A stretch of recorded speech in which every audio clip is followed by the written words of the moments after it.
Hello, my name is Carissa Jean, and I wrote the piece Summerache that will be forthcoming in the winter 2024 issue for the West Trade Review. And before we dive into it, I wanted just to kind of quickly talk about what inspired me to write the piece, just some general background on it. Recently, I've been reflecting on my youth, especially as I casually approach 40. I had so many wonderful and heartbreaking adventures. And as my community fluctuates and gets married and gives birth, I find myself longing for the fever pitch of that like instant connection when you're out on the town and it feels so like sticky and sweet. And you kind of can't do that anymore when there's kids in your life. You kind of have to find the really good people, the really solid people, which is great because you're also building up that younger generation. And I have been like diving back into other collections of short stories as well. And I'm also a screenwriter.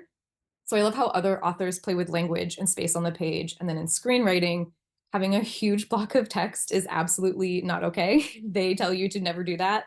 So I wanted to write a short story that was one big block of text as both intimidation and inspiration. And just it actually created this weird room to play that I really enjoyed. And I'm a stream of consciousness girly, so I just let whatever come to the surface come out. Really, like the spark was I was sitting at my local watering hole and Sleepyhead by Passion Pit came on. And it was just this sensory overload of like remembering when like that band and that song were just unavoidable for an entire summer. And I remembered the heat waves we all survived, all the boys that broke my heart, meeting my best friend, who is still my best friend. And what I wanted to accomplish was a really visceral feeling, similar to how the inspiration hit me. And I want there to be love and longing and loss. And it's such a strange thing to look back at adolescence and still feel all of it while knowing you're someone totally different.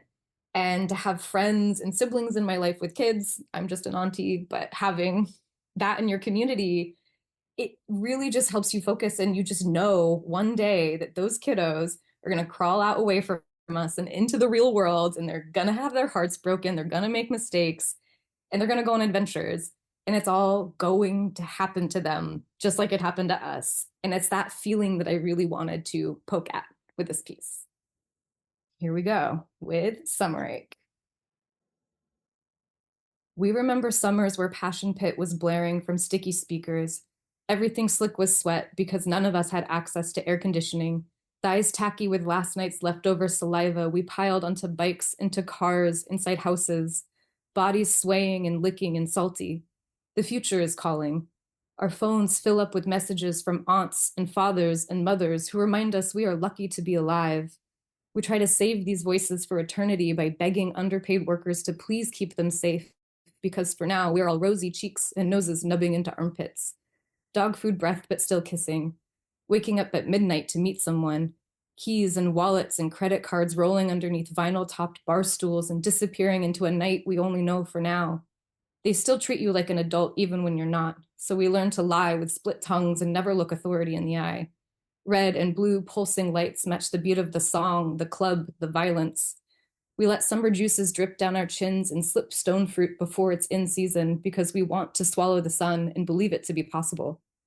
Hands get placed on throats, on backs, on loose change so we can ride the bus home later. It takes us 2 hours, but we walk from downtown to our house by the highway. There's detours to climb up metal, swing from scaffolding, avoid train tracks. All the girls don't want to walk under the bridge because our ancestors told us not to, but the boys guffaw at this and call us scared. To prove we're tougher than they are, we all crouch to pee in a park only 2 blocks from home. We can't contain ourselves. The gods of summer have smiled upon us and gifted us with green zebra tomatoes in the garden, a dog who only bites bad boyfriends, and roof access to a new vat of apartments being thrown up. Vomiting and heaving, we make fun of the boys down the street who shit themselves from eating too many oysters. The dog learns how to open the oven and eat the duck we were slow roasting. We try to feed him rice to soak up all the fat juices brewing in his stomach, but we end up having to quarantine him in the bathtub all night, letting the shower swallow all of his mistakes as they emerge. Our landlord never comes around, but there is a church across the street and they complain about the smell. We open our windows and blast the music that makes us sweat, makes us dance, makes us long for home. We hope the congregation feels our earthquake because we want them to know we love life and know how to seize it with both hands. Knees crack on all fours as the backyard opens up and ushers us towards the end of summer. Panting and salivating, we shoulder into the tunnel of heartbreak, of car crashes, of empty bank accounts, of dead-end jobs, and the promise of more. As the ochre summer haze gets further and further away, our voices echo back to each other to keep our bodies close. But our mouths can only jowl out the sounds of broken leases, who to call for a large garbage pickup, how to divide the ashes of the dog.